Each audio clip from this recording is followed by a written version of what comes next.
everybody. In this short video tutorial I'm going to show you how to search for pages when you have a page ID number and how to use the clipboard. There are two ways for knowing the page ID. The first one is the yellow bar that is displayed within the OpenText content management system. In this case we have the page ID number 2037. If you would like to know the page ID number on the live website, you can open one of the pages of your live website and then you simply right click your mouse and you select View Source. In other browsers such as Firefox or Google Chrome, it's not View Source but it's View Page Source.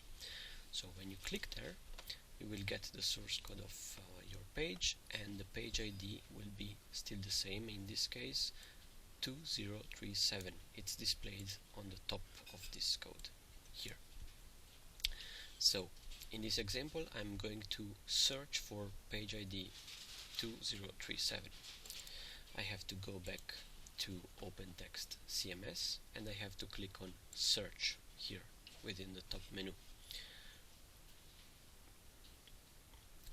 When the page is ready, first of all you should delete old search criteria, like in this case, by clicking on this little button here.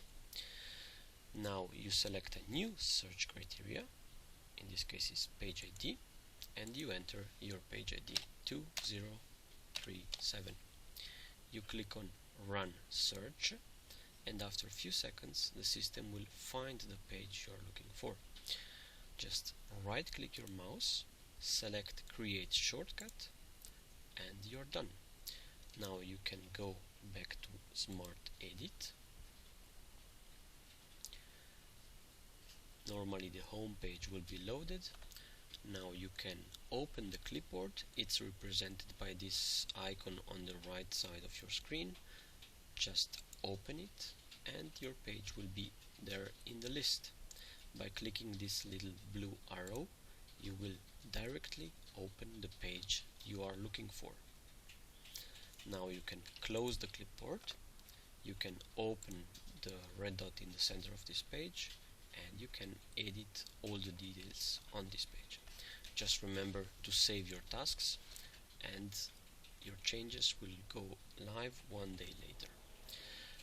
When you have many items here in the clipboard, just select the ones you don't need anymore and click this button here to take it out from this list. When you click here, it doesn't mean you are deleting this page, you are just removing it from the clipboard.